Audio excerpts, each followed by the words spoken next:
비타민C는 수용성이라서 고용량을 복용해도 안전하다고 알고 계시죠? 최근 식약처에서 비타민C 과량 복용이 위험하다고 발표한 사실 혹시 알고 계신가요? 있는 분들은 메가도스를 함부로 하시면 안 되고 용량을 꼭 줄여서 복용해주세요. 2024년에 식약처에서 비타민C의 과량 복용을 주의하라는 고시가 내려왔습니다. 이 때문에 여러 기사들에서 비타민C의 위험성을 다루기도 했고요. 이 내용을 자세히 살펴보면요, 앞으로는 비타민C 영양제를 만들 때 이런 내용을 꼭 넣으라는 건데요. 첫 번째는 과다 복용을 함부로 하지 말아라. 두 번째는 신장 기능이 좋지 않은 사람들은 주의해라. 세 번째는 이상 반응이 느껴진 사람들은 꼭 전문가랑 상의한 다음에 복용해라. 이런 내용입니다. 과연 비타민C 메가도스는 진짜 위험할까요? 분명히 많은 사람들이 메가도스 요법을 사용하고 있고 또 효과도 보고 있는데 식약처는 왜 저런 말을 한 걸까요? 오늘 영상은 비타민C 메가도스를 하지 말라는 내용이 아니라 이런 분들은 용량을 줄여서 복용해야 된다라는 거니까요. 꼭 끝까지 들어주세요. 일단 제 의견은요, 메가도스는 일부 사람들에게는 위험할 수 있는 것은 맞습니다. 비타민C를 과량 복용하게 되면 대부분의 사람에게는 효과가 있긴 하지만 일부 사람들한테는 큰 부작용이 생길 수도 있어요. 만병통치약으로 생각하면 안 된다는 거예요.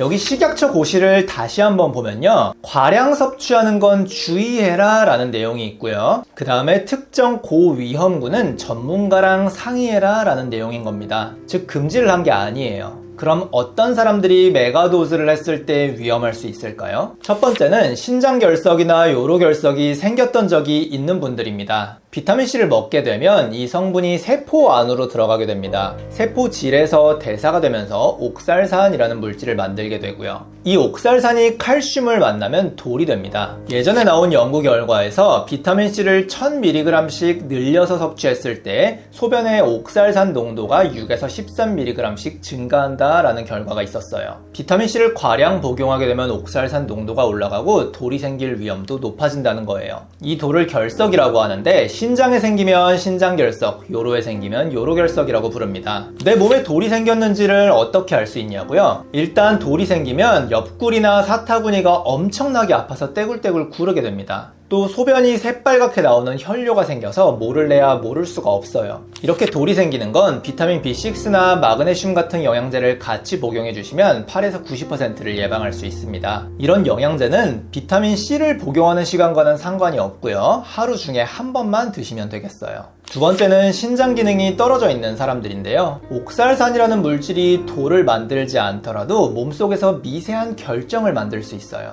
이 결정 때문에 급성 신부전이 발생할 수 있다는 보고가 여기저기서 나오고 있습니다. 신장 결석이나 급성 신부전을 예방하는 가장 좋은 방법은요, 물을 많이 드시는 거예요. 하루에 1.5에서 2리터 이상을 드시라 라고 권장드리고 있습니다. 그런데 신장 기능이 떨어진 사람들이 물을 많이 마시면 어떤 일이 일어날까요?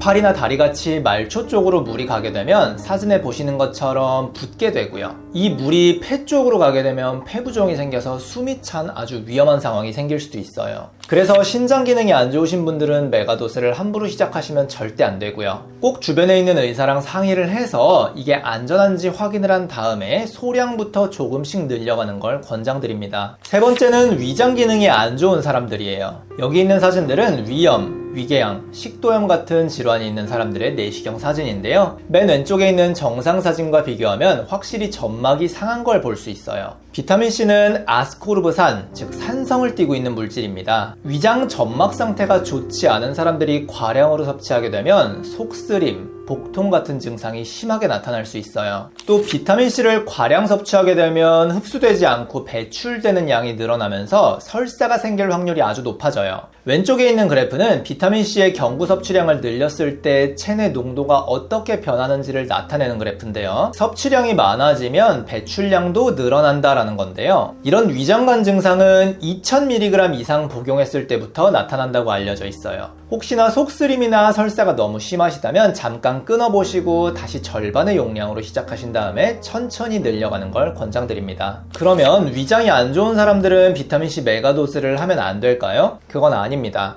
비타민C는 위 점막을 보호하고 치유하는 기능을 가지고 있고요. 또 일부 연구에서는 비타민C가 부족한 사람들의 경우 위궤양이나 헬리코박터 감염에 취약하다는 결과도 볼 수 있습니다. 다시 말하면 비타민C는 속은 쓰리지만 위장 건강을 증진시켜주는 역할을 한다는 건데요. 만약에 너무 속이 쓰려서 먹기가 어렵다 하시는 분들은 중성 비타민 아니면 리포조말 비타민C를 복용하시는 걸 권장드립니다. 용량은 아주 천천히 2, 3일에 한 번씩 올려주시는 게 좋아요. 네 번째는 드문 경우들인데요. 혈색소 침착증이란 게 있는데 체질적으로 철분이 많이 축적되는 질환을 의미합니다. 혈색소 침착증이 있는 분들이 메가도스를 하게 되면 몸에 철분이 너무 과다해져서 간부전, 오심, 구토, 어지러움 같은 증상이 생길 수 있어요. 그 다음은 특정 효소가 부족한 사람들의 경우인데요. 몸에 특정 효소가 부족한 사람들이 비타민C를 과량 복용하게 되면요. 적혈구가 다 깨져버리는 증상이 생깁니다. 이런 경우에는 극심한 빈혈, 그리고 혈뇨가 생기기 때문에 절대 모를 수가 없어요. 만약에 한 번이라도 이런 증상이 느껴지셨다면 즉시 의사랑 상담을 하시고 비타민C 복용은 잠깐 중단해 주셔야 됩니다. 하지만 이런 질환들은 거의 10만 명에 한 명꼴로 아주 드물기 때문에 거의 걱정하지 않으셔도 돼요. 이렇게 메가도스를 주의해서 해야 되는 사람들에 대해서 알아봤는데요. 한마디로 요약하자면요. 비타민C는 신장이 안 좋은 사람들은 조금 주의를 하셔야 되고 다른 분들은 큰 걱정 없이 복용하시면 됩니다. 혹시 이미 메가도스 를 하고 계신데 부작용이 심하지 않다 이런 분들은 그냥 드시면 되겠습니다. 이렇게 비타민C의 부작용에 대해서 다뤄봤는데요. 혹시 비타민C의 항암 효과에 대해서 궁금하신 분들은 다음 영상도 꼭 이어서 봐주세요.